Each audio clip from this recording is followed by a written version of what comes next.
University of গৌড়বঙ্গের অধীনে যেসব ছাত্রছাত্রীরা 2024-এ বিএ থার্ড সেমিস্টারে বিভিন্ন কলেজে এডুকেশন বা শিক্ষাবিজ্ঞান জেনারেল সাবজেক্ট নিয়ে পড়ছো, তোমাদের এডুকেশন জেনারেল DC3 G3 এর একেবারে শেষ মুহূর্তের গুরুত্বপূর্ণ প্রশ্নের সাজেশন নিয়ে থাকছে কিন্তু আজকের এই ভিডিওতে আমি তোমাদের এডুকেশনের সবচেয়ে গুরুত্বপূর্ণ প্রশ্নগুলি সম্পর্কে আলোচনা করব, যেগুলি রেডি করলে তুমিও কিন্তু পরীক্ষায় ফুল মার্কস পেয়ে যাবে।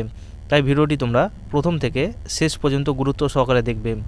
তাহলে শুরু করছি আজকের এই বিশেষ ভিডিওটি। তোমাদের এডুকেশন পরীক্ষায় 2, 4 এবং 8 মার্কের প্রশ্ন হয়।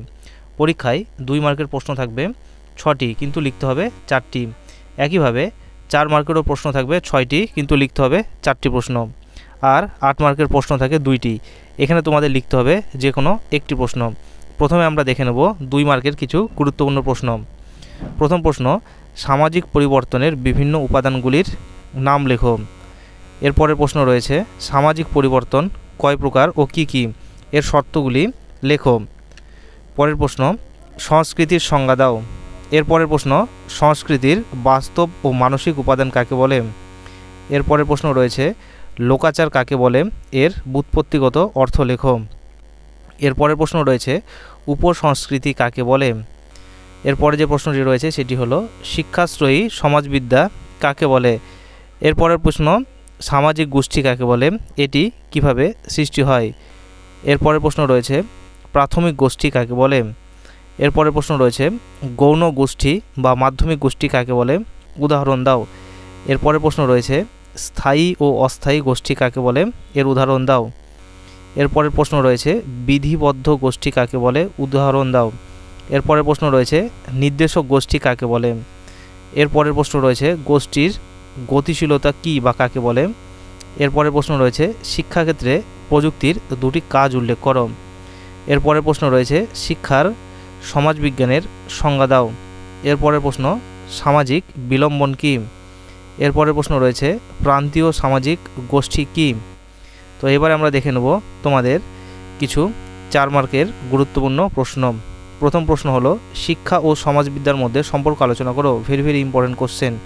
এরপরের প্রশ্ন রয়েছে প্রাথমিক গোষ্ঠী ও গৌণ সামাজিক গোষ্ঠীর মধ্যে পার্থক্য আলোচনা করো, এটিও খুব ইম্পর্টেন্ট কোশ্চেন। এরপরের প্রশ্ন রয়েছে শিক্ষাশ্রয়ী সমাজবিদ্যার বিভিন্ন পদ্ধতিগুলি আলোচনা করো। এরপরের প্রশ্ন, প্রাথমিক গোষ্ঠী হিসাবে পরিবারের বৈশিষ্ট্যগুলি লেখো।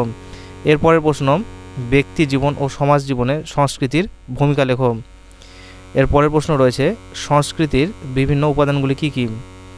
এরপরের প্রশ্ন রয়েছে শিক্ষা কিভাবে সামাজিক পরিবর্তনের সঙ্গে সম্পর্কিত। এরপরের যে প্রশ্নটি রয়েছে সেটি হলো সামাজিক পরিবর্তনের বিভিন্ন দিকগুলি আলোচনা করো। এরপরের প্রশ্ন রয়েছে প্রাথমিক গোষ্ঠী ও গৌণ গোষ্ঠীর ভূমিকা সম্পর্কে লেখো বা আলোচনা করো। এরপরের প্রশ্ন রয়েছে সংস্কৃতির সংরক্ষণে শিক্ষার ভূমিকা সম্বন্ধে লেখো, এটিও খুব গুরুত্বপূর্ণ প্রশ্ন। এরপরের প্রশ্ন রয়েছে সংস্কৃতির গুরুত্ব সম্পর্কে লেখো। তো এবারে আমরা দেখে নেব তোমাদের 8 মার্কের কিছু গুরুত্বপূর্ণ প্রশ্ন। প্রথম যে প্রশ্নটি রয়েছে শিক্ষাশ্রয়ী সমাজতত্ত্বের অবদান আলোচনা করো, বা শিক্ষাশ্রয়ী বা শিক্ষামূলক সমাজতত্ত্বের প্রকৃতি ও গুরুত্ব আলোচনা করো, এটি কিন্তু খুব গুরুত্বপূর্ণ প্রশ্ন। এরপরের প্রশ্ন রয়েছে সামাজিক গোষ্ঠীর শ্রেণীবিভাগ করো। এরপরের প্রশ্ন রয়েছে সংস্কৃতি কাকে বলে, সংস্কৃতির বাহক ও সংরক্ষক হিসাবে শিক্ষার ভূমিকা লেখো। এরপরের প্রশ্ন, সংস্কৃতি কাকে বলে, সংস্কৃতির বৈশিষ্ট্যগুলি আলোচনা করো।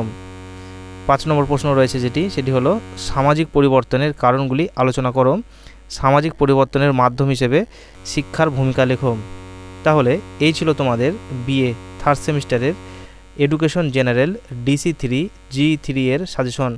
ভিডিওটি ভালো লেগে থাকলে চ্যানেলটি অবশ্যই সাবস্ক্রাইব করে পাশে থাকা বেল আইকন ক্লিক করে দেবে পরবর্তী আপডেটগুলোর নোটিফিকেশন আকারে পাওয়ার জন্য। আর যারা চ্যানেলটি সাবস্ক্রাইব করেছো তাদেরকে জানাই অসংখ্য ধন্যবাদ। আর হ্যাঁ, অবশ্যই ভিডিওটি তোমাদের বন্ধুদের মধ্যে শেয়ার করে নিও, যাতে তারাও এই ভিডিওটি দেখে উপকৃত হতে পারে।